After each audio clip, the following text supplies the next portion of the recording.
ठीक है राजकुमार जी, अब आपके पास आते हुए देखिए, बीते 10-15 दिनों में दोनों ही पक्षों की ओर से बयान आए हैं और आपके तो विधायक साहब ने औरंगजेब का विवाद छेड़कर उसको यूपी से बिहार न जाने किन किन राज्यों में फैला दिया है।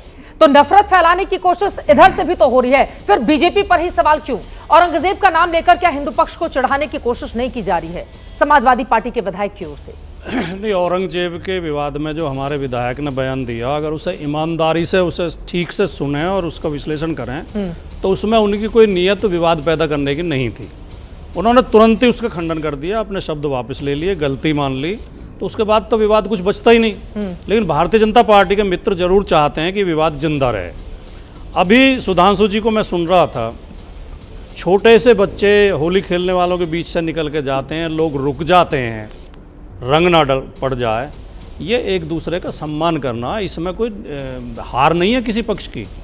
सुधांशु जी जैसे व्यक्ति से ये मैं उम्मीद नहीं कर रहा कि ये कहेंगे कि हम ही क्यों सहन करें, दूसरे सहन क्यों नहीं करें। इसी से तो विवाद बढ़ता है। कहाँ बोला जब हम क्यों सहन करें? मैंने कहा दोनों लोग संयम करें। हाँ, दोनों तरफ ही करें, हम ही संयम क्यों करें, यही तो कहा उन्होंने। ये जो सोच बढ़ाई जा रही है, ये सोच धीरे धीरे बढ़ाई जा रही है। और चित्रा जी, आपने जो भूमिका बनाई, मैं 100% सहमत हूँ कि दोनों तरफ, हर तरफ कट्टर लोग हैं। मेरी पार्टी में भी कुछ खराब लोग होंगे, मैं बिल्कुल ये नहीं कहता कि मेरी पार्टी पूरी तरह एक एक आदमी सब ठीक है, साफ है। कुछ खराब लोग होते हैं, वो गलत बोल देते हैं, उससे विवाद बढ़ता है।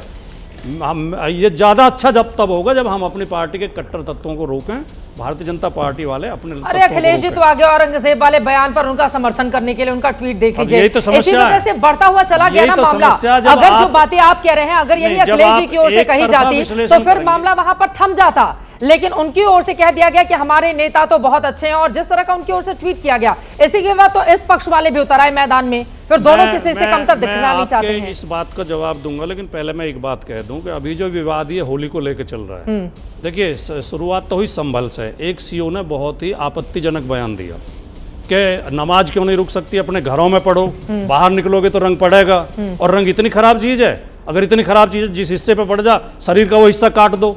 इस तरह का आपत्तिजनक बयान, और ज़्यादा दुर्भाग्यजनक ये है, अगर उसे यहीं टोक दिया जाता, उस खिलाफ कार्रवाई की जाती तो विवाद नहीं बढ़ता। हमारे मुख्यमंत्री ने उसका समर्थन कर दिया, फिर इनकी एक विधायक कहती हैं और आगे बढ़ गए। अस्पताल में इसी तरह का बयान दिया था 2018 में भी, एक मंच से बड़ा बयान मुख्यमंत्री की ओर से दिया गया था 72 जुमा और एक होली को लेकर। उसी बात को आगे बढ़ाया था सीओ अनुज चौधरी ने बयान दिया, आप उसे गलत मानती हैं? नहीं मानती, गलत है बयान। वो एक तो मैं भी यही कह रहा हूँ। बस अगर मुख्यमंत्री ये कह देते कि नहीं, अधिकारियों को इस तरह के भड़काऊ बयान नहीं देने चाहिए, विवाद खत्म हो जाता।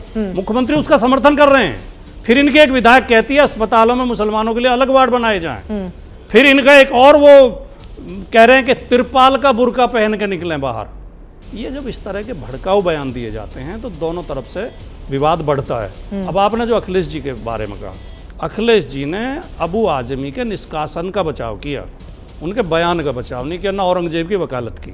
वो कह रहे हैं उनका निष्कासन गलत और गलत तरीके से हुआ है। बाहर दिए गए बयान के लिए सदन कार्रवाई नहीं कर सकता, सदन में नहीं दिया उन्होंने बयान, उन्होंने बाहर दिया है, तो वो असंवैधानिक है, गैर कानूनी है।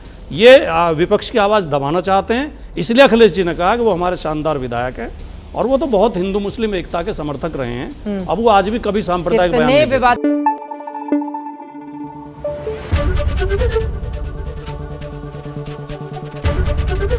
एबीपी न्यूज आपको रखे आगे।